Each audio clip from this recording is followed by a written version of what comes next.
Thank you so much. Very warm welcome. So, welcome everyone. So it's my first time here, and it's such a pleasure to be in front of you to talk about the importance of collecting Go Runtime metrics with Prometheus, and also for Prometheus, because as Matthias said, it's written in Go, right? And this holds especially for development, and not only for someone else, running your applications in production. So before I begin, full disclosure, so this presentation was originally put together in a different version for GopherCon UK this year, 2024, by me and Bartek Piotka, who had a talk here yesterday, was here helping set me up. I'm sure most of you know him. And this is why his GitHub handle is here too, and the slides are based on a similar template, so it's like kind of the copyrighted Bartek slide style. However, here I'm proposing that talk in a little more Prometheus users tailored manner.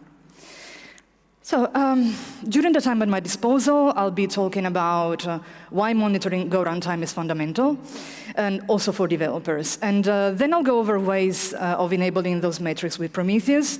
And finally, I will walk you through a few recommended metrics to understand them well. But before all of this, let me start with the number one existentialist question. Who am I? My name is Arianna Vespri. I've been a Go developer for the last 6 years. I'm a Prometheus clientgolang contributor for a year or so, whereas my background is in the music industry. When I'm not busy coding, I dedicate myself to my passions, which are synthesizers, gardening, history of art. Look at that beautiful baby there. Now, before dealing with the first item on the agenda, why monitoring Go Runtime? Let's quickly remind ourselves about what Go Runtime is. So let's imagine you are running your Go application. So wherever it might be, like a Linux, Mac, Windows, it will run as an operating system process. In that process, instructions with the code you wrote, which is whatever you put into your main function, will be executed. Which main function then likely spins up your Go routines and will then execute some code concurrently, etc. The operating system gives access to virtual memory, which is theoretically a space where you can allocate some physical memory for your application, like data for global variables, code instructions, stack for objects with a lifetime scope to your functions, and heap, which typically is the biggest for objects with more of a dynamic kind of lifetime. And finally, Go Runtime, which is code written by a Go team and the community that is executed concurrently or triggered by code you write to manage memory, schedule Go routines on CPU, and optimize network polling and other stuff, like smaller stuff, but still important tasks. But why is it essential to understand Go Runtime behavior and its metrics? Why even care about Go Runtime? Now, when you read this, don't shoot the messenger, but because I'm aware, in front of an audience like this sounds like an absolute heresy, like this era, but believe it or not, I've sometimes come across this misconception, misperception of Prometheus default runtime metrics, perceived like a bunch of useless stuff, except for a couple of metrics. So what I would like to do with this talk is actually to debunk this misconception and show that these default metrics not only are as useful, but they can really not be ignored, especially the recommended ones, and it's more than just 2 or 3. So everything that Go Runtime includes can influence the efficiency of the application you write in Go. So when you monitor it and understand its metric correctly, you gain unique insight on crucial factors such as GC strategy, concurrency, and memory management. So what resources your application needs and how to plan for scaling without wasting money. It can also help you singling out the root cause of unwanted behaviors in your program, and really help you resolving incident swiftly.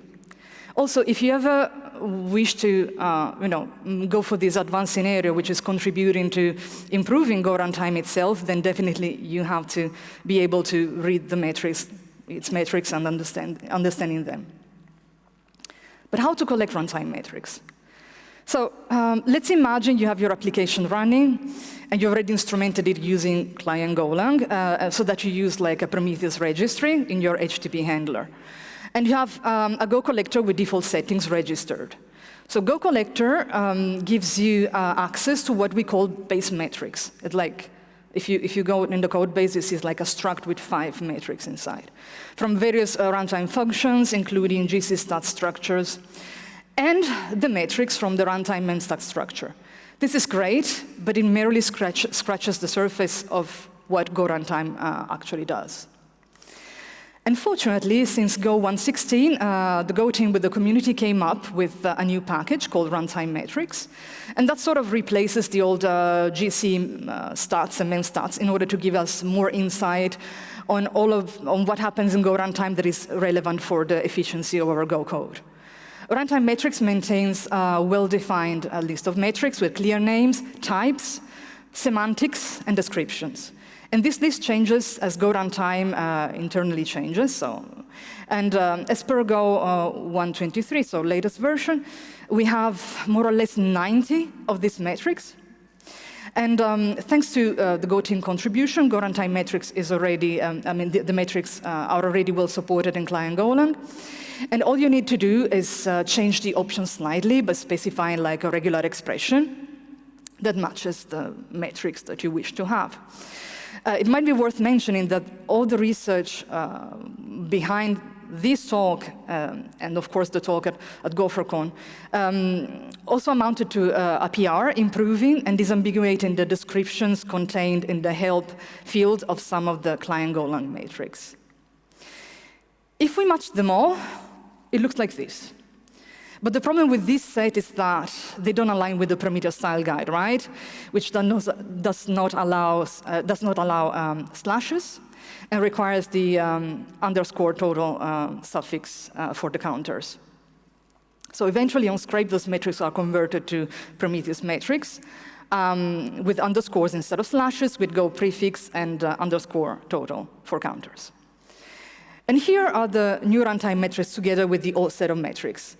So you might notice that certain runtime metrics are a direct replacement of, like, for example, main stats, and that we have a bit of overlap in some metrics, like main stat alloc bytes, for example. So to make things a bit more consistent in clientgolang, it was ensured that main stats metrics are actually using the new runtime metrics package under the hood, with the same semantics, in spite of keeping the old main stat name.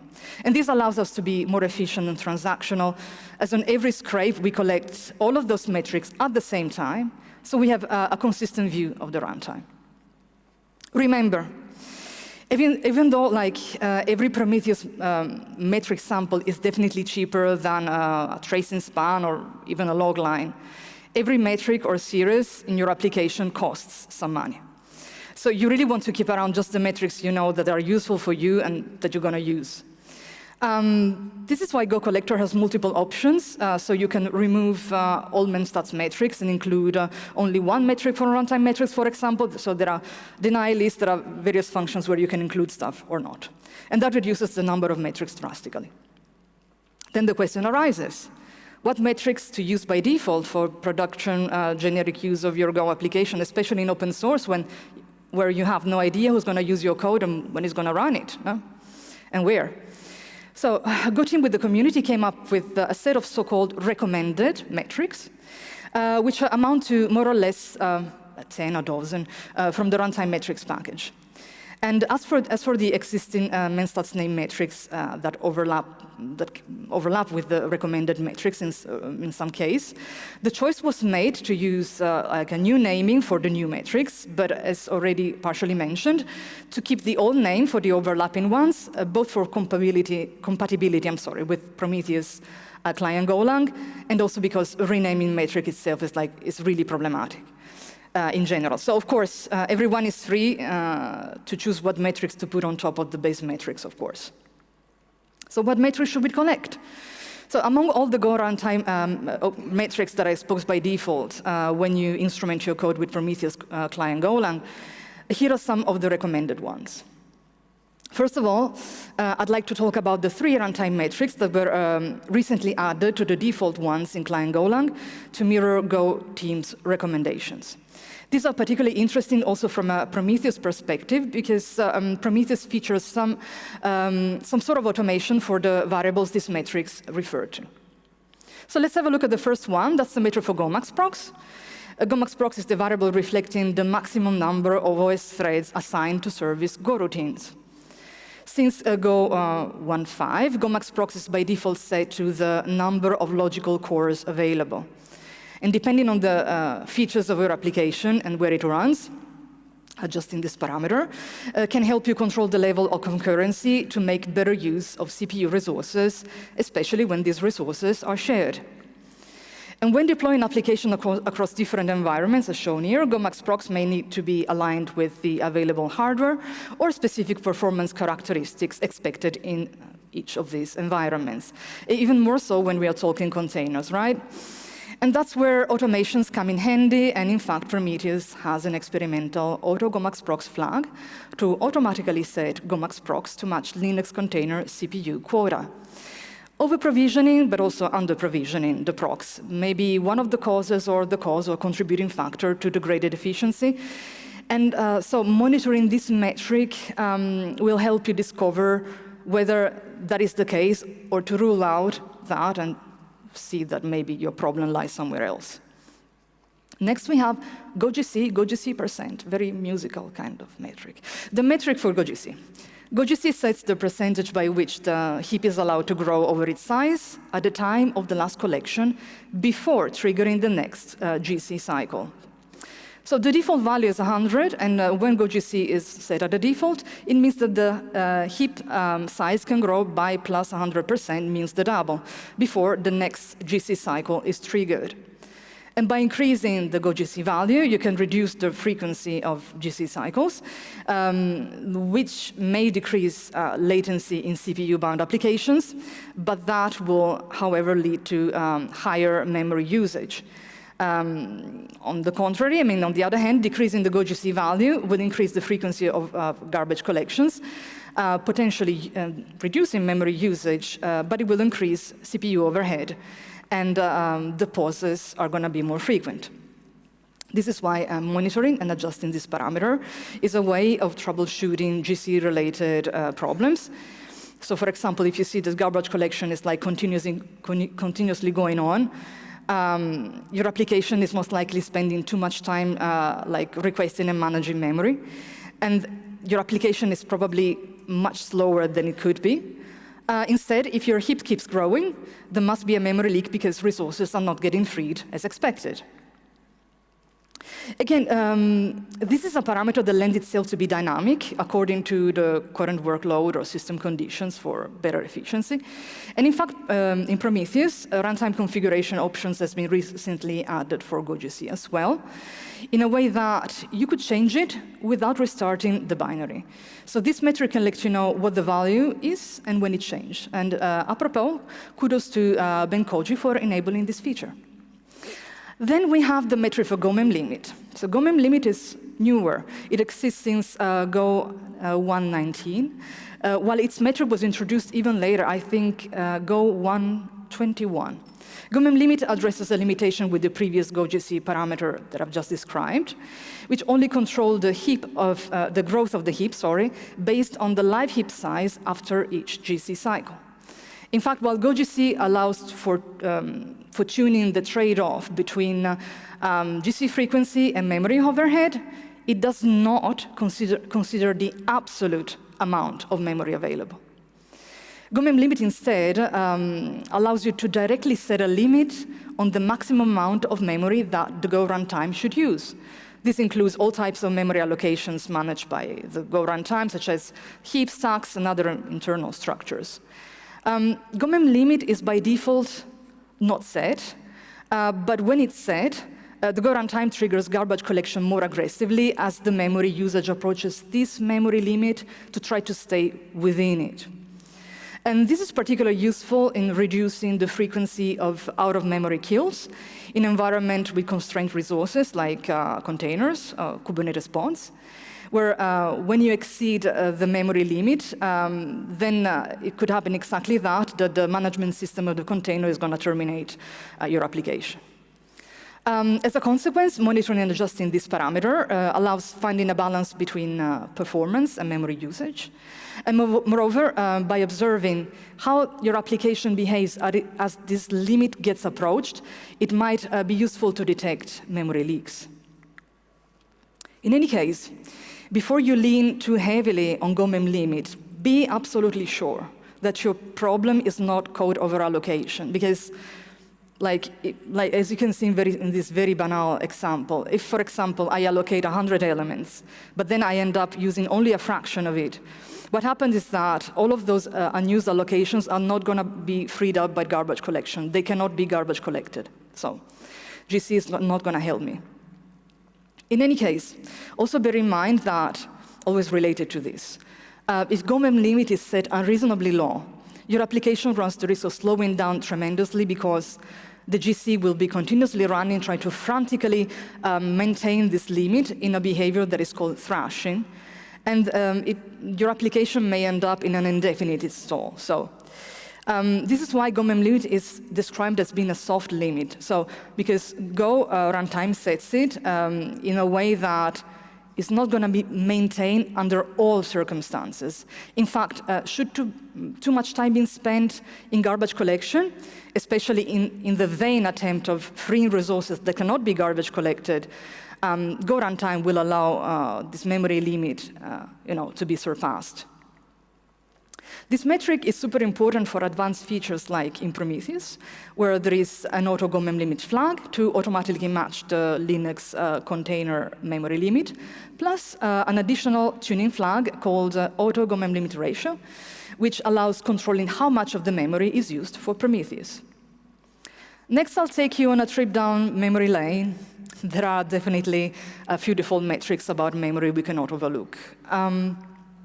Let's start with the metric for the in-use heap allocated memory, GoMem stats alloc bytes. Like other metrics, if it keeps growing over time without a corresponding increase in your application activity, it might indicate a memory leak. In general, by monitoring the memory that remains allocated, you can get an idea about the GC behavior and optimize its configurations to balance between memory usage and GC overhead. If you know how much memory your application uses under various loads, you can dodge bullets like high latency or system instability. Also, it's a good idea to benchmark against this metric when making changes to your application to see if you actually made an improvement or not. Next, we have GoMem stats alloc bytes total. This metric is the counter version of the previous one, which was a gauge. And it's actually very useful to have both. This metric provides the total count of bytes allocated. So if you ever miss scrapes, this total counter will still account for those missed scrapes. It may be used to allocate a rate in byte seconds, useful to understand GC resource cost impact, especially in as far as regressions in productions are concerned. In fact, high rates of memory allocation and deallocation can mean unwanted overhead to memory related to memory management and GC. Important are also the metrics that give us a picture of the OS allocated memory versus what is used by runtime.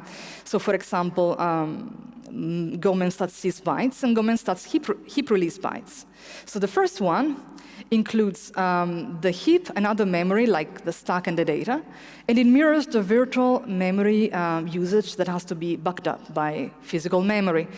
If you compare this to heap and stack memory matrix, you can learn about other places where memory is used. And in general, it gives you an idea of the overall resources your application demands.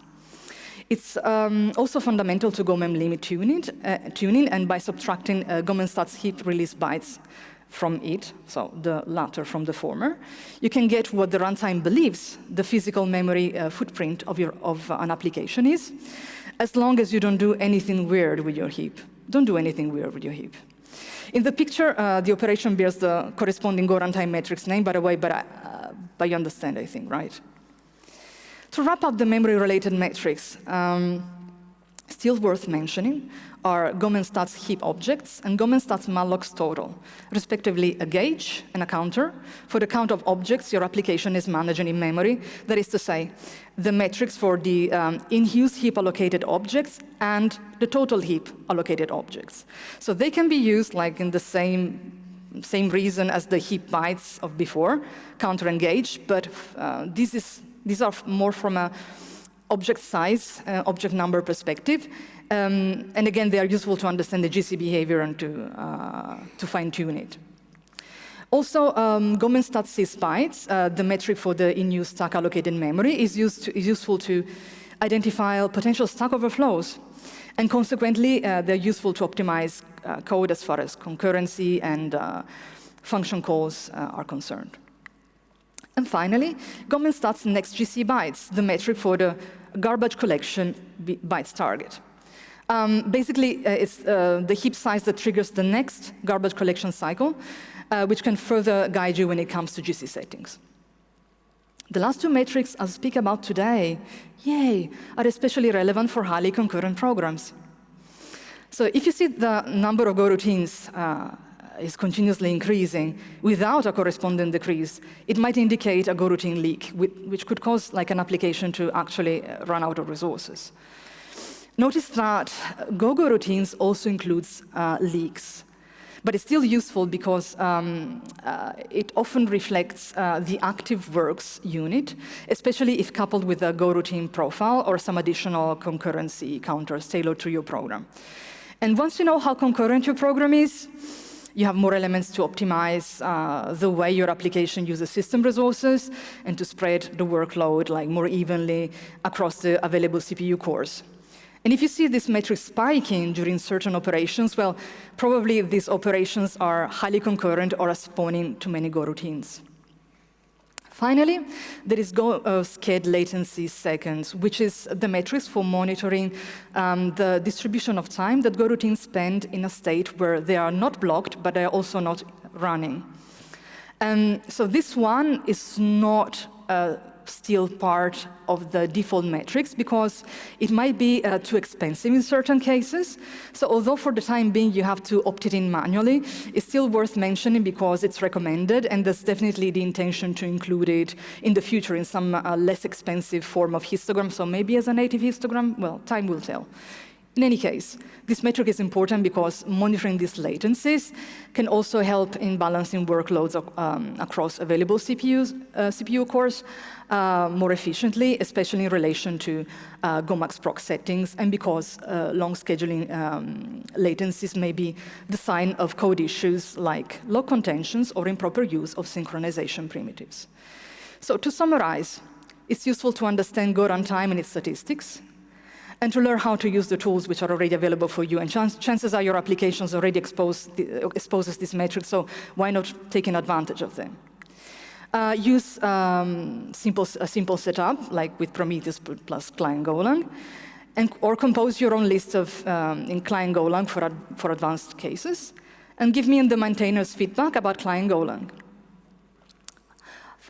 Before I end, a couple of fun facts to end this talk, if you allow me, as they kind of capsulize my story as a programmer and open source contributor. So in chronological order, because we like ourselves some timestamps, right? Fun fact number one. Although I'm no longer based in Germany, I actually started my programming career here in Berlin, and that happened in the first place thanks to Arve Knudsen, whom you've seen already and who's also been the first one to actively encourage me to contribute to Prometheus. And fun fact number two, contributing to clientgolang is what eventually brought me on this stage today, unexpectedly, I might add. And it all started with an open metrics PR I submitted a few months ago, which then ultimately led me to this situation where I had the privilege of being mentored by Bartek Piotka in the context of the work to be done for the GopherCon talk and later for this talk. So all of this to say that it's my first-hand experience that knowledge sharing through mentoring pays off, code speaking pays off, and open source contribution pays off big time, one way or another, sooner or later. And it just feels great. So if you aren't doing that already, don't be shy and start contributing to Prometheus or some other open source project, as there's a whole community ready to welcome your efforts. So that was it. Round of applause for the hidden heroes. Thank you very much. Any questions?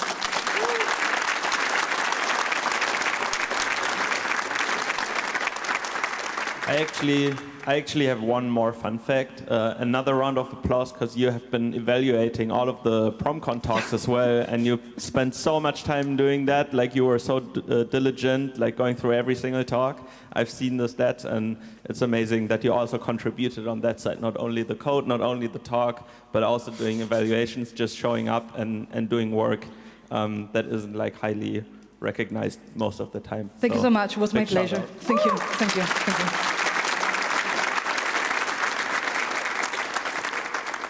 Do we have questions? Yes.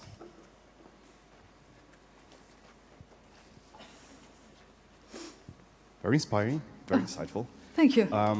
What is the one thing that I can do with the hip that is very weird? Oh yeah, so there is like a very famous, well, quite known like example. You know Twitch, the company Twitch. They used to do this thing called memory ballast. So what happened, and this is like, I think it was before Go Mem Limit was actually introduced, right? So what happened is that they had their users, you know, this is a user content platform. So they would, at some point, for example, start streaming, and they would experience like these enormous unexpected spikes that they could not predict. And so what they did was like, kind of exploiting this mechanism in Go Runtime. For which you kind of call dibs on a portion of the memory, even though you are not actually using it. So it's like the over-allocation example of before, so that when the spike occurred, the memory was already there. But of course, this is like, it's highly unorthodox right now. It's really not needed, but it's theoretically and practically still possible. So of course, if you do like that, then you don't have like the correspondence between virtual memory and physical memory. So that's it. There is a very interesting article online, by the way, when they were actually describing that. So, yeah. Yeah. 2 questions. So 2? You sure? you sure? Yesterday we released Prometheus 3.0, which supports UTF-8. Okay. And Go metrics in the runtime uses slashes, columns, etc. What do you think about supporting the original form of the metrics? I mean, this is a problem for tomorrow, right? So, but in any case, I mean, I think that that Owen like gave kind of an answer yesterday about how to escape these things. And I mean, there's gonna be work to be done. We're gonna do it together, right? Because he's a maintainer of clientgolang, so he basically reviews my PR. So it's up to you. Actually, that brings to my second question. I knew it was a curveball that you were throwing. So what do you think about becoming a maintainer of clientgolang? It would be very nice. I think it's about time. Yes. All right. Yes. Nice. Thank you.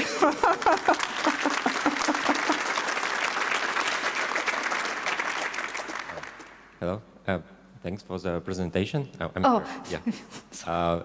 It was really a great overview of Go Runtime metrics. And my question is, does it make sense to create some generic alerting rules based on those metrics? I understand that runtime metrics are relative, depending on the installation, depending on the workload, but at least we can try to detect incorrectly set Go Mem limit, for example. You said alerting? Yeah. Okay. Yeah, I mean, it depends on your use case, right? Because, like, actually, I was expecting like questions about profiling because everything seems to be a lot about profiling, which is absolutely great. But it really depends on your use case, you know. Like the only thing I could tell you, like right off the bat, is really have a look at clientgolang. There is a very nice way of composing things like Lego, basically, and then you can set alert on whatever you know. It could be like your use case. For example, like, imagine if you have a situation where you can actually predict spikes, like traffic spikes, so not like Twitch. Let's say you have an online commerce thing, and let's say, okay, it's going to be Black Friday, it's going to be like Christmas time. Then, of course, you know, memory usage is going to be a thing. If your program is highly concurrent, that's going to be a thing. So it really depends on the features of your application. But you know, happy to maybe talk about more like off stage or async. All right, one final question while we start setting up the new laptop. It's okay, we can talk about music, hair bleach, makeup, whatever.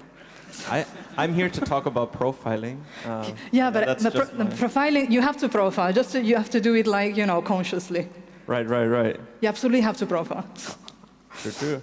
Yeah, maybe next time looking forward to like a monitoring synthesizers lightning talk or something. Yeah, why not? Why not? let's Don't do it. skip your Go Runtime metrics.